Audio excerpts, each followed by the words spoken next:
The idea of being curvy is very prevalent in society, and this rises in the minds of so many women here in the US and beyond in the world.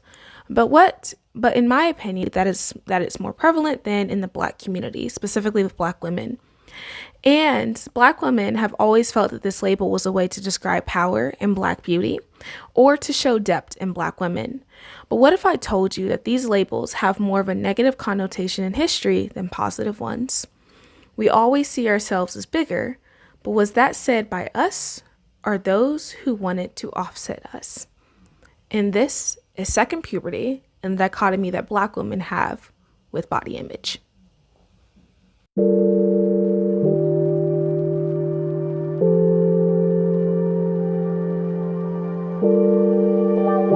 Hello, everyone. I know it has been a long time since I have uploaded another video essay. I know it took at this point like 2 months since I've uploaded my last video essay, but I've had a lot of life going on.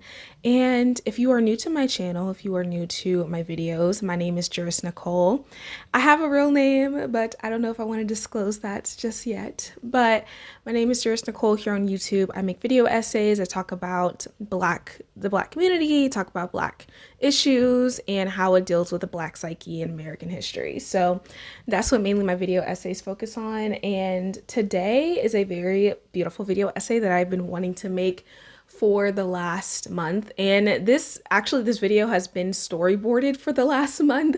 I just haven't gotten around to finishing the script that I made for this video up until maybe a couple of days ago, but it is finally done. We are finally here. We are finally recording, and I feel like this is a beautiful conversation to have and something that I felt has not been discussed enough in regards to the topic of today's video, which we will get into that at the very last part of this video and how I particularly kind of feel about this statue. But I'm not going to give my full-blown opinion. And just as a disclaimer, this channel is more so me giving not factual information, but more so like in an essay style. But I'm not necessarily giving my full-blown opinion because I feel like sometimes it's a little unnecessary, and I'm not trying to get anyone to look at anything a certain way. I just want to relay things that in history can relate to things that we experience now. So that's what these video essays are for, and that's what I want them to be. But okay, before we get into the video, I want to give a little shout outs to my other social media platforms. So all of my social media platforms have been changed to Nicole_Juris. So you can follow me at Nicole_Juris on Instagram, and then also Nicole_Juris on my TikTok page. And I also, if you saw this, my bio in the in my YouTube channel, I have a blog website now where you can go on and you can see even more of my raw, unfiltered opinions outside of the YouTube channel. So on my blog, I'll be talking more so about my personal life and these issues that I used to speak about, and more so things that are going on, but it will not be it won't be full-blown put on the channel, but it will be put on my blog. So you can go subscribe to the newsletter, get more information on me, learn more about me as a person. And yes, if you did not know from the last video, I did just recently graduate from college, so that's going on. I'm currently studying for LSAT, so that's also going on. And as you can tell, I have glasses because now I am clinically blind, but not I'm being satire, but that is all the disclaimers I have for today's video. A little bit of trigger warning. This video will be discussing things about body image, really dark topics in Black history as far as enslavement and exploitation. So that's a little bit of trigger warning on that. And if you are somebody that is sensitive to the topic of talking about body image, you are free to not watch this video. I completely understand. It's a very hard conversation for some people to have. So yeah, other than that, there are no disclaimers, and let's get into second puberty and the dichotomy that Black women have with body image. Recorded, sadly, so I will be having to do a voiceover or recording of part one given off of my script, so please bear with me. I'm still learning how to use my editing software and uploading my videos from my tablet to my computer, and it's just really I've spent 3 hours working on this today and it's just not working. So we're just going to go ahead and read whatever in the script. So part one is, why are we so voluptuous? The term voluptuous comes from the Latin term of voluptuous, if it's pronounced correctly, which means to me which means to me full of pleasure or to be delightful. This term was not used to describe a full-figured woman until the 14th century. This was used to mainly describe the likes of women who matched the beauty standard in that day. Yet most of these women were also desired for other features that were pale and fair skinned. You see, the idea of being plump was not always a bad sign in history. We have always seen this throughout history, the idea that being plump was a sign of wealth and in some instances power, especially for women. To talk about these origins and how the world views fatness in people and where the standards come from, specifically in Black women, we have to point to one of the best pieces of literature on this topic, and that is Fearing the Black Body by Sabrina Strings.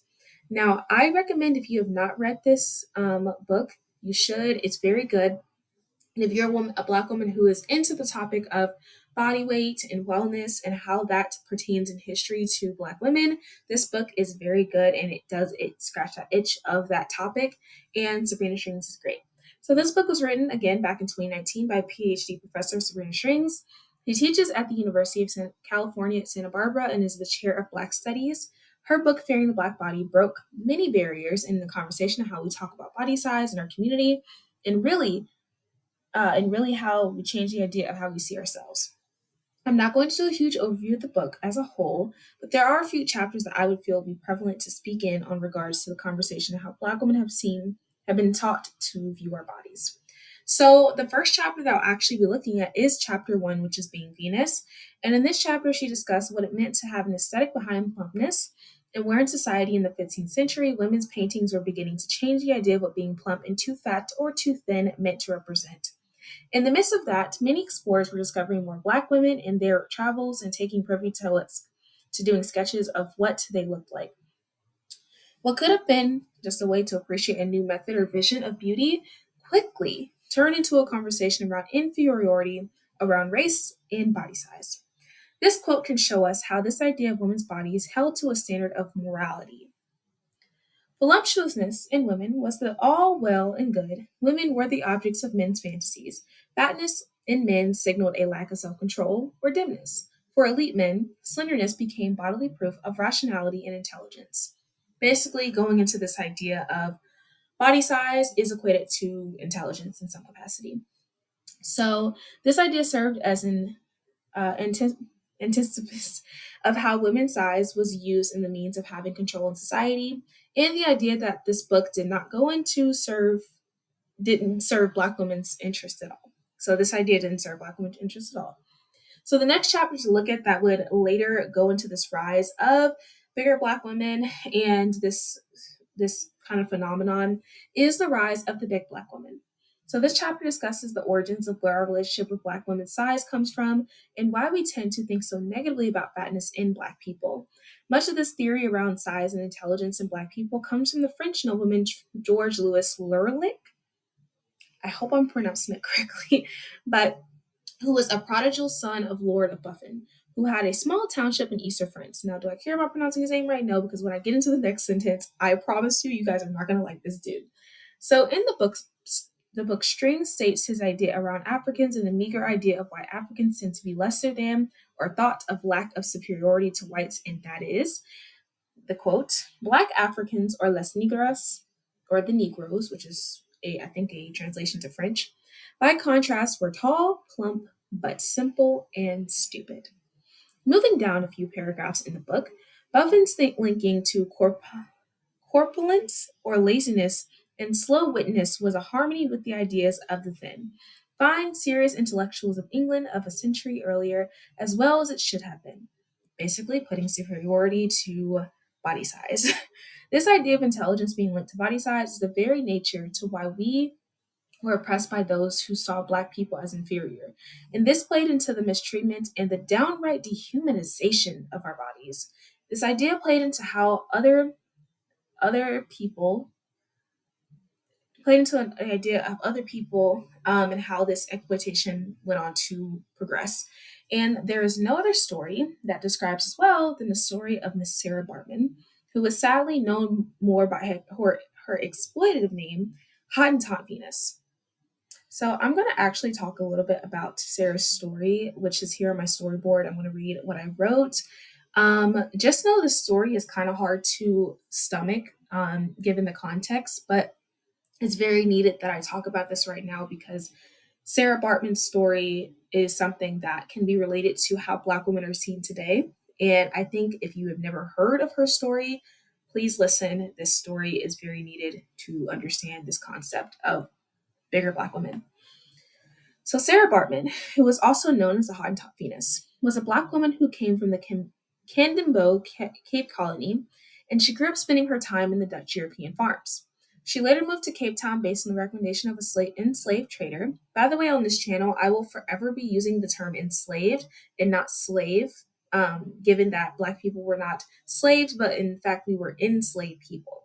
So, in the comment sections, I would really appreciate if you use enslaved instead of slave. So she worked as a washer and a housemaid and later a wet nurse while being there. And how we know her story is through the display of her body throughout Europe. She was used as an exhibit by Hendrik Caesars and Alexander Dulap. They both took it upon themselves to put her body on display, starting in London and towards the end of her life in France.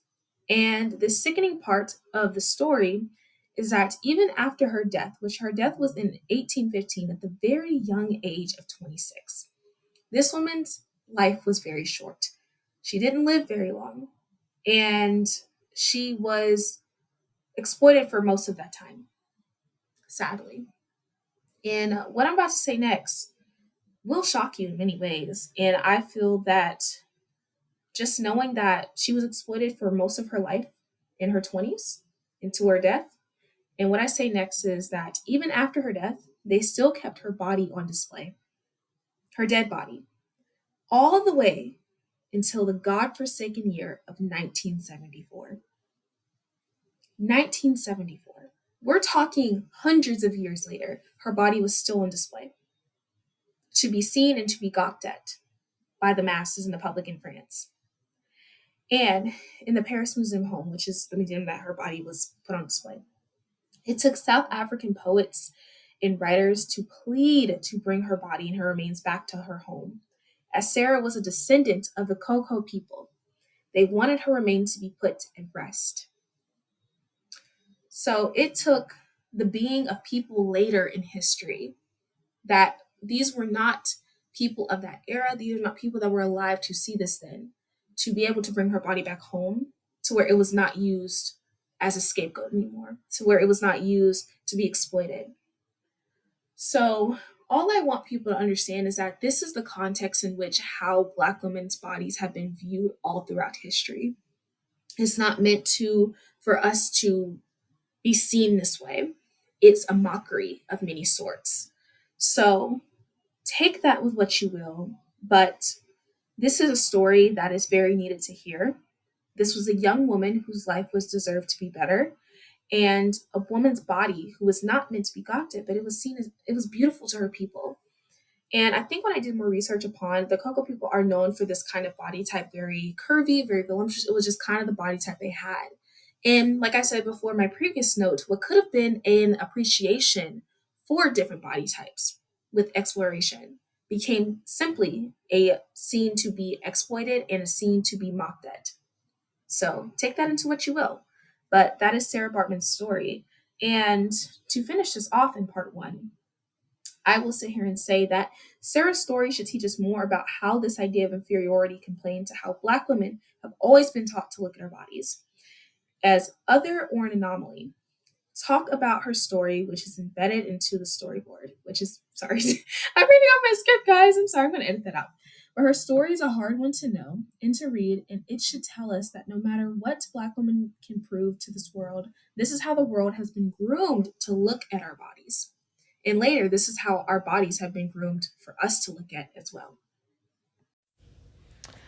So moving on to part two of this video, and that is, what do we consider to be Black beauty specifically?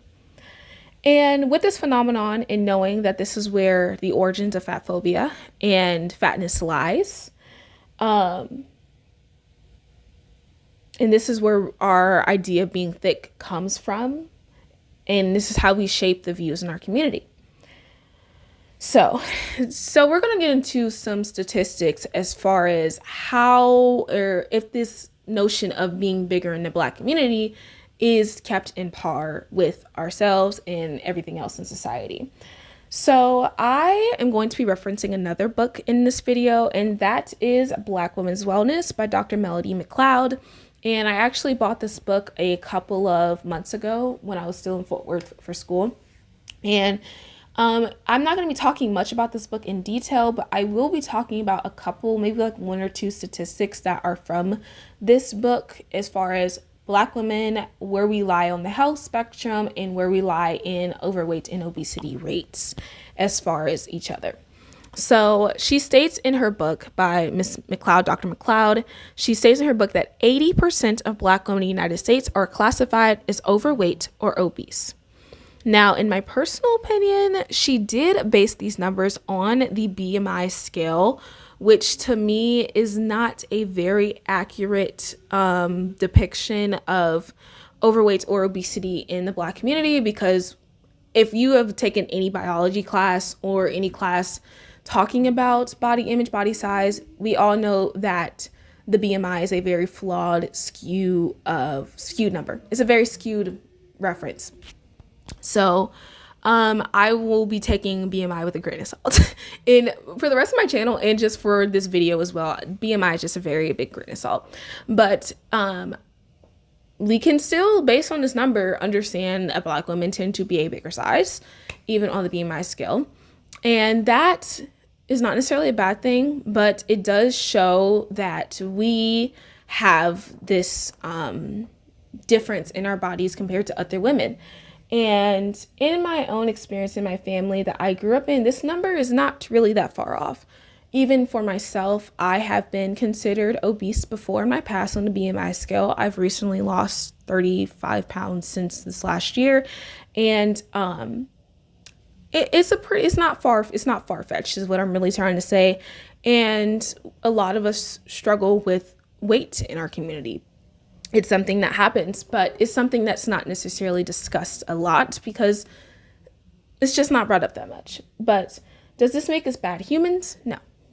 But it does discuss the reality of how Black women, we like to deal with how we deal with our health and our wellness, and how we encourage Black women to fight against the system, and how to not fall into the trap of thinking that we cannot live healthy lifestyles, from which is untrue.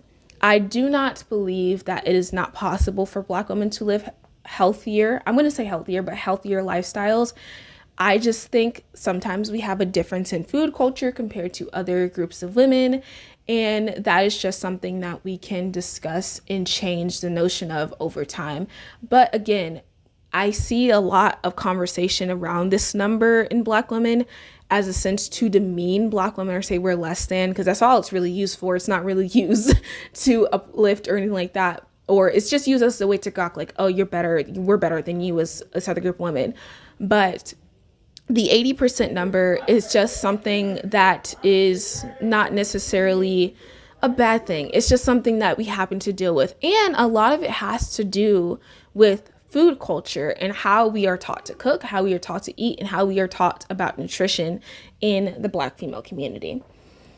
So, like I said before, there's many factors to this number, and the idea of being fatness associated with the Black community is a very real issue. And it doesn't necessarily fall on the backs of personal irresponsibility, but it falls on the backs of systemic oppression sometimes and what people go through.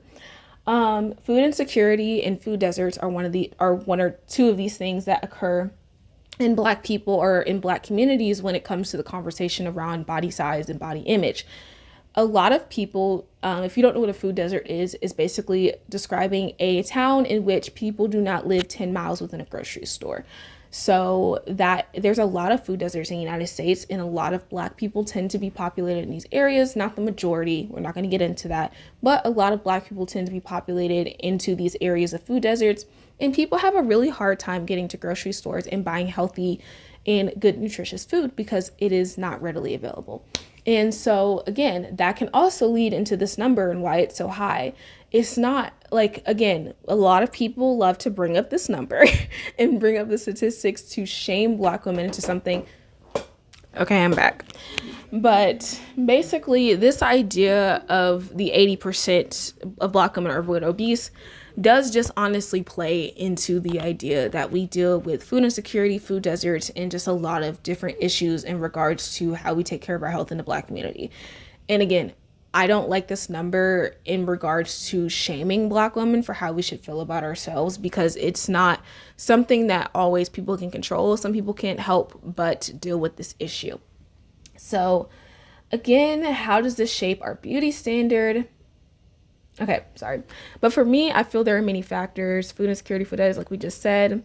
And I feel that healthy food, at least in the United States, are not very accessible to those who don't live in suburbia, like we said before. So many people do like to gloss over this fact, but the reality is that so many of our people go through that, and it gets left unseen. It gets left untalked about. It gets left out of discussion because people don't necessarily want to deal with the fact that some people cannot help what they go through. Some people cannot help that they do not know. And the biggest thing that many people do not talk about in the Black community in regards to food deserts, food insecurity, because we have that, there's a lack of education in nutrition. That's just a fair argument. There's a lack of education in nutrition. And I'm not just saying that as somebody that's saying it. I'm saying it as in I have met many other women who look just like me, who have never been taught how to cook healthy, how to buy healthy food, what's good for their bodies, what's not good for their bodies. Because our mothers weren't taught it. So because our mothers weren't taught it, our grandmothers weren't taught it, our great-grandmothers didn't taught it. So it's been passed down from history to history, from ancestor to ancestor. And so many of us do not know how to dive into nutrition because there's a miseducation. And it's not just for Black American people, but also I've had a lot of African friends who have dealt with their parents not teaching them actual vets nutrition. It's just how our cultures have been aligned and where it falls from. So there's a lot of factors to this number being the way it is. And it's not something to necessarily gawk at or to shame. It's to say, hey, maybe there's something in the culture that needs to be changed and needs to be developed. That's how I look at it, and that's how I see it. So again, how does this shape our beauty standard? I feel that it makes it more acceptable in our community to be bigger. Because we have all these factors, it makes it more acceptable to be bigger. And we tend to cling on to the idea of conditioning that has been passed down from generation to generation, as I was saying before. And our grandmothers taught our mothers how to cook a certain way and to eat for survival. That's what most people don't understand. A lot of Black women have been taught to cook and eat for survival, not necessarily to be completely nutritious. That's not something that all of us have been taught, compared to maybe our white counterparts, which they have a whole different set of beauty standards and stuff that goes on in our community that I don't really know much about. I'm just a fly on the wall. But we've been taught to eat for survival and taught to eat what is there and what we can cook. It's not necessarily we're taught how to deal with things in nutrition or anything like that. So I think people need to stop regarding Black women in regards to all of us just like to overeat, all of us just like to be irresponsible. No, some people don't have the actual education on what it means to be healthy. So we choose to eat this way, and we carry out this notion that you need to be comfortable with whatever side that you fall on size-wise. I've noticed this conversation in the community as well, that because there's not much talk of nutrition and things like that within our food sources, there's just a unspoken rule that you better be okay with whatever size you fall into. If you happen to be bigger, if you happen to be mid-sized, if you happen to be big and smaller, you can't help it. It is what it is. It just happens. There's nothing to talk about, And I feel that there is not enough said amongst the idea of how most of us do not carry this bias in our head about body size. I really feel like there is not much bias in body size in the Black female community. And that's actually a good thing. I feel like that's a very good thing that we do not shame one another realistically for how big or small somebody can be. Now, it just depends on the experience. But what I've noticed in having these large conversations around body size, which have happened more recently thanks to, I don't want to say thanks, but in thanks or to reference to Slim Kim's video, I Just Like to Be Skinny, which And I fear you cannot say that out loud, but it is my favorite thing to be, and it is my favorite fear to not be. The world hates. On TikTok, I might put up the slide here. But this video sparked a lot of conversations that many of us did not like to have. And I remember in my college, on my university campus, we were all in our common space, our intercultural center, and we were having a very huge group of us talking about this video. And the one thing I can say when we all left the room is that nobody hated each other after that conversation.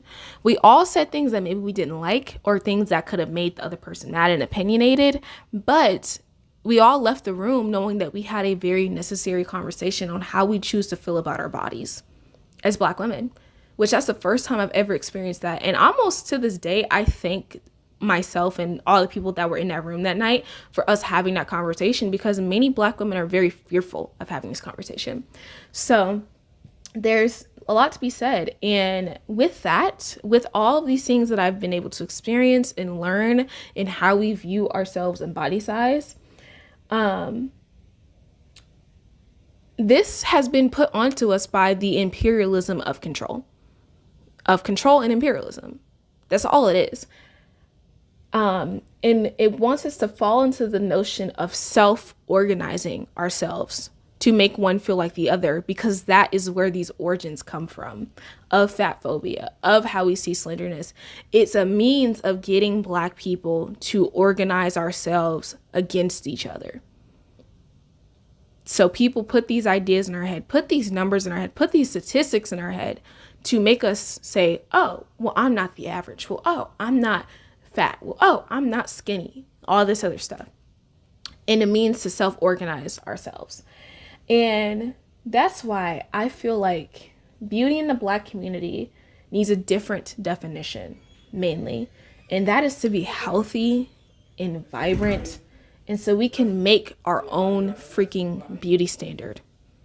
That's it, and that's all. We have to stop falling into the idea that we have to fall into a beauty standard that everyone else thinks to put on us. Like, oh, because 80% of Black women are bigger, we have to all be fat. That's not how this works.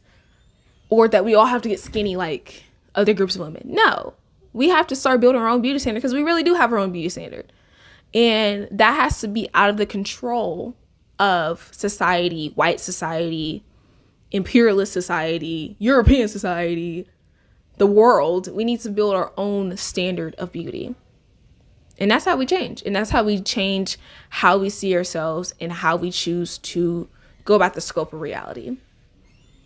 So yeah, that's the end of part 2. Okay, last and final part 3, the 12-foot statue. So all of this conversation has led us to the big notion of the 12-foot statue. And I have low-key, I've had conversations in my personal life about the statue and how I feel about it. And I'm just going to say that I'm about to tell you what I think about it. But so now we have the foundation set with the history. We have our scapegoat in beauty and size, and how we see it in each other.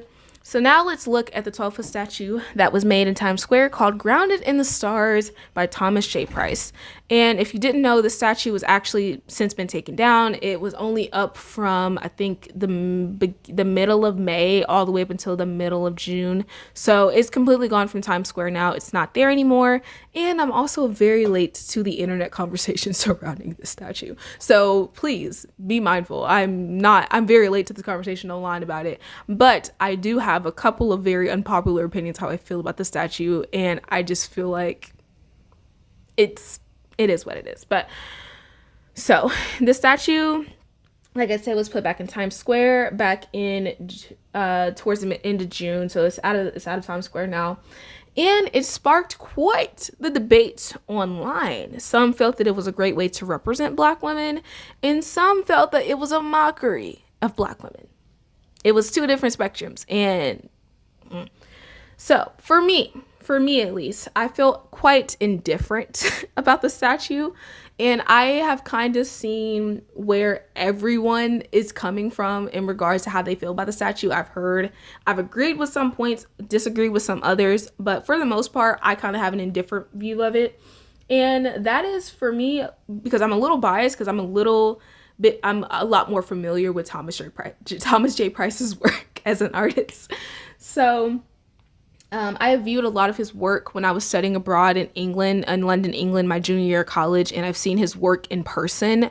I've seen his work, and I really thought it was amazing. I really loved a lot of the statues I saw at specifically Victoria and Albert.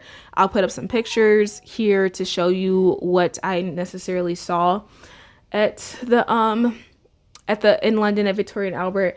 But I'm just gonna say this: I loved his idea of his work because it fed into the notion of the mundane in Black culture, which is something that is not necessarily talked about. It's not talked about to talk about the mundane in Black culture and Black society. So I really loved that concept with all of his work.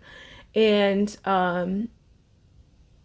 yeah, I just really thought it's a really cool thing. So the ones I put up, I saw it's just talking about the mundane and what we go through as Black people. So when I heard that his work was trending in the United States, I'm like, finally more Black people get to see what I saw in London of this Black UK artist. And yeah, I was really excited to see what his work and what he put here in US. But when I opened the picture or when I looked up on Google what it was and I looked at the statue, I was, again, I'm a little indifferent, but I was a little taken aback at first because I kind of wondered what was the exact purpose of putting up this kind of statue and like what is the true messaging. That was my biggest thing. What's the messaging behind it and what was the contrast of what he was trying to do? Because, I saw his other work in London and I'm like, there's a lot of statues he could have chose from to put in Times Square of his collection. And I just always wondered what was the reason for that particular statue, which doesn't make it necessarily a bad thing. It just like, I wonder why it had to be like that kind of look or that kind of stereotype. Because what I'm saying, again, I saw where everyone was coming from. I thought maybe it can represent a group of women who aren't really talked about. But then I also saw where people were coming from saying that why does it have to be this kind of representation for Black women? And again, I told you the origins of where this representation comes from in today's video. So that just leaves the question, what was his purpose and why did he want to put up the statue? Now, to do that, we're going to talk about his artist statement. And I thought this artist statement is something that most people did not choose to look up because everyone wanted to argue and nobody wanted to look at what he was trying to do. So his artist statement states, Thomas J. Price's Grounded in the Stars is a 12-foot tall bronze sculpture that challenges traditional notions of monumentality and representation.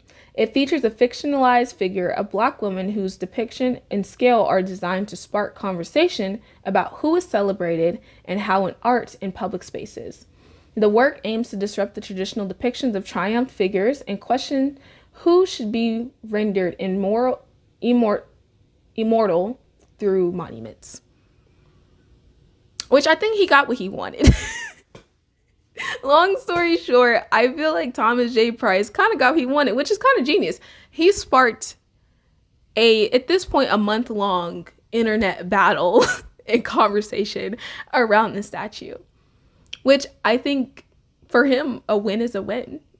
So I think for us as Black people, just look at what he was trying to do. And the thing is, the statue was up to your own interpretation of how you feel about her, how you feel about these types of women. And for me, these types of women are integrated into our society as Black people.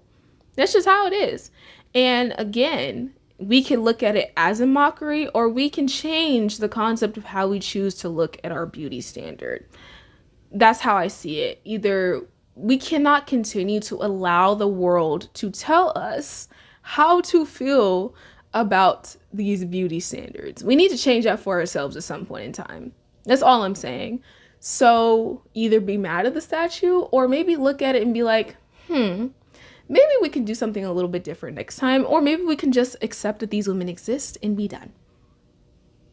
That's how I view it. That's how I see it. And in my opinion, I feel like there is really nothing else to be said about Thomas J. Price's Grounded in the Stars. He got what he wanted, and he won as an artist. Simple as that.